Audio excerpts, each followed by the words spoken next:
Greetings folks, back with another one, and in today's video I'm gonna be talking about things that I absolutely hate, despise, when metal labels do or have. So I wrote a list here of things that I hate, so I'm gonna glance there. And the first thing is gonna be kinda controversial, so before you storm into the comments, if this video even gets fucking views, and start whining about this shit, at least listen till the end, till I finish about this point, because generally something that pisses me off the most, like it's the most important point in this video that I'm trying to make. So it's pre-orders. Why do I hate pre-orders so much? What's the thing with them? See, there's two types of pre-orders, and there's one that I don't hate as much, which I think it's actually a pretty good one, and there's one that I absolutely fucking despise. So what about it? First, good pre-order option is when labels, for example, have a thing where they collab with the band before they drop a new album, before the band drops a new album. So they like press an album on a specific physical format or like CD, tape, vinyl, or whatever, and thing with it that whenever you pre-order specifically, you get something as well as a bonus. For example, I remember when Aborted had something like that similar. I'm not sure for what. Was it for some new album? I don't listen to Aborted, so I don't know. But they had a thing where you pre-order some of the merch they dropped. I don't remember where exactly it dropped, but whatever. And it came with a fucking Rubik's Cube, or there were other bonuses as well. It came with so much cool freebies or whatever. This is a good thing, all right. This is a good pre-order, but a bad pre-order. Let me explain what I think is a bad pre-order. A bad pre-order is when, for example, a label announces that they will make a merch with a band. For example, no new album, just like a collaboration to do shorts or like whatever of their old material, like press their old, repress their old material, press their old material, whatever, right?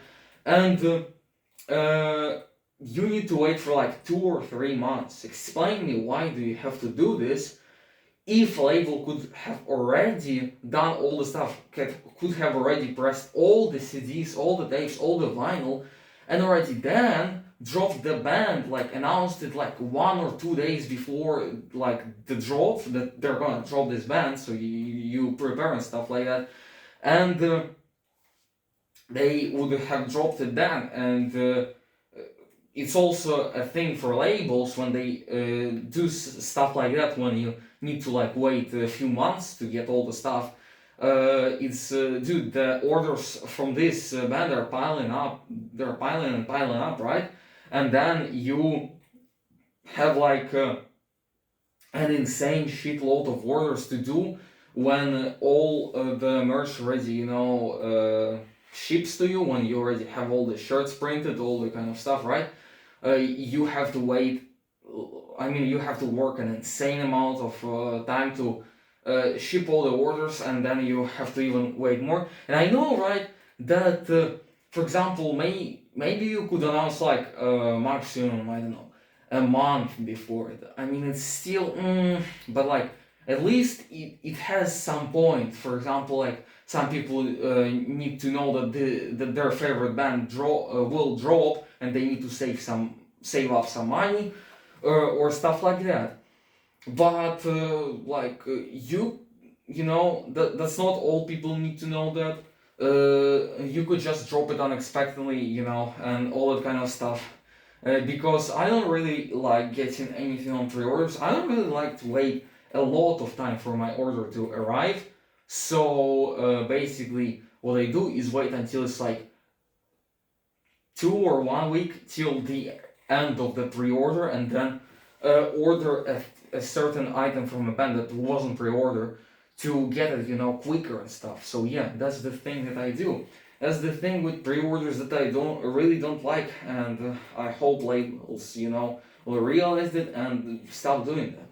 So yeah, jumping to the next point, and it's not a certain thing that labels do. it's a certain label, it's a thing, it's a certain thing that some labels do not have. It's a list of all bands that they have merged of. And there's a few things that I also dislike with it. For example, when you already have like almost no items of the band, and imagine if someone just accesses your label and oh dude, that's my favorite band here, let's see, maybe I'll buy some stuff. They click on it, zero items, absolutely nothing. Just why couldn't you remove it after all the items sold out? Could have removed it easily, I think. So yeah, but the next thing is that they don't just have this fucking bands list. So how am I supposed to know which bands you have here? I know sometimes people search for a specific band, get specifically merch of, but I would also like to, browse through your label and see all the bands you have. Maybe I want, maybe I would want to buy something from that band as well. I just didn't have it in mind, yet, before going on the label. So yeah, that's the thing that I dislike when labels do not have a band list. Next thing, oh yeah, when labels do not cannot press an album, but they can import it, and they import it, and they do not, and they import like only a few copies.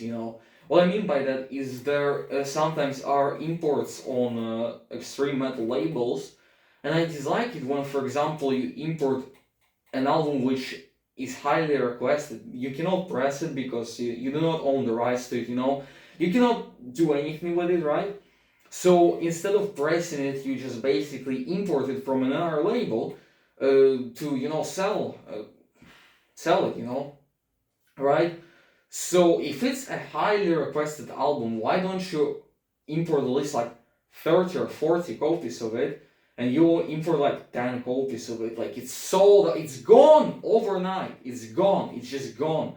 I saw this with Reality Fade when they imported an album, Masticate to Dominate, I think, by Gorgasm, and it went like that overnight. Just no copies are left overnight, dude, and that just sucks. Somebody could have been waiting for this album so much to import. They cannot order it from another label because, for example, the shipping is too expensive because it's like far away from them.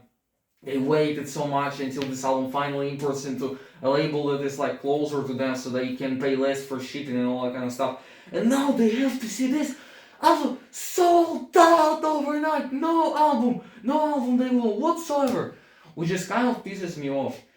So yeah, when a label does imports, if I would have a label, I would do more copies of an album which is more highly requested, which is more like of a band which is more famous in this specific subgenre, and then do just less copies of other albums that are just less likely to be bought that quick. You know what I mean?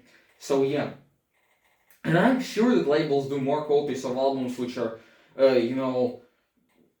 will get bought more, but still they don't do enough of them, and you could have invested more money into getting copies of an album which is more highly requested. So yeah. Too expensive for shipping when the label is directly in your fucking country. Doesn't matter if it's in a different city or whatever, bro, it's in your fucking country. And you still need to pay like fucking what? $10 for shipping? Yes, sometimes that happens. For example, with Reality Fade here in Poland, I live very close to Reality Fade, and it is right in my city. So it is pretty easy for me to order from Reality Fade. It ships, it gets to me in like 2 days or something like that, right? So I don't complain about that. I complain that the shipping still costs $4 for me, which is like, dude, $4. Like somebody could say, dude, $4. That's so cheap, bro. You should be happy. Well, I am happy that it's not like I don't know, $15. But what I'm saying that you could have made a thing where you, for example, decreased the how do I say the price for shipping when you have to ship that close. I know maybe the shipping will, like because I see on every each fucking label the shipping costs differently. I know there's different shipping methods and they cost as much, but for example, you could at least do the thing where the shipping is free when you made an order that is like, I don't know, like more than $75 or more than $100. Because if you do that, that probably be just better. Because for example, I already probably spent I ordered that much from Reality Fate that I already probably spent the price of like 2 shirts or 4 CDs or even 5 cassette tapes uh, in just shipping. From all of my orders that I made, all all throughout the time, of ordering from a Reality Fate. And that goes as well for different labels. For example, on Selfmade God, you have a thing where I think you put an order more than for $50 and you get shipping for free. I don't know how it's in the different countries, but for me in Poland, it is basically like that. So I think more labels should do something like that. If someone is closer to them, even in their own country, they should, make the shipping cheaper for them, or even make a thing where when you make a bigger order, your shipping is free. So yeah, another point. That's a very important one that pisses me off a lot. When labels do not have a specific size chart for every single shirt blank they have. So when a label makes shirts, right? They print the shirts, they make prints on shirts, right? This Archgoat shirt. I don't know where this Archgoat shirt is from. I got it from some seller on Allegro. It feels good quality. I think it's official because it's an import, but whatever. What I'm saying that all the shirts you ever make as a label are different sizes, even by 1 or 2 centimeters. For example, this Archgoat shirt, it's in XL, and this sleeve is a little bit, shorter than most of my other XL shirts, right? And the shirt could be like wider by or thinner by 1 centimeter as well or two, and that could matter a lot. Or sometimes the shirts are just insane difference in sizes. For example, the blank with the Merchcons shirt blank, the Merchcons shirt blank. So I got my first Merchcons shirt. I got a dehumanized long sleeve Beyond the Mind. It was on a Merchcons blank, right? And I got it in L size. I thought it would be just a little bit like oversized and stuff, right? And when it arrived, it fit like a Gildan M long sleeve, and that kind of pissed me off. And now I don't want to get Merchcons because Reality Fate still cannot tell a specific size for Merchcons.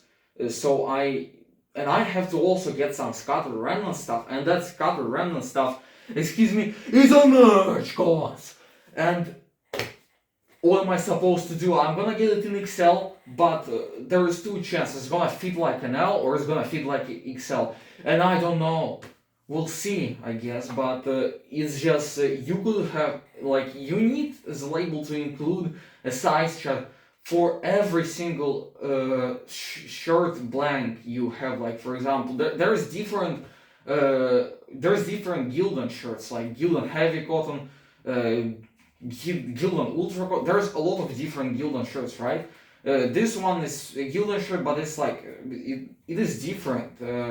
It's different from my other Gildan shirts, and so it's a thing with it that you need to kind of include a size chart for every single goddamn shirt you have in stock, because that would be very important.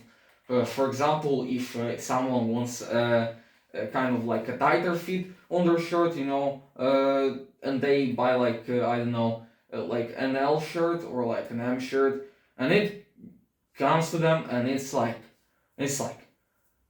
2 centimeters wider than it told on the website, that could be pretty ass, dude. That sucks, dude. Uh, so yes, it's a thing that you should have, you know, the size chart for every single shirt blank you know buy and you print shirts on. So yeah. So thank you for watching this video. I hope, yeah, what I was saying. Stay safe, stay hydrated, and cheers.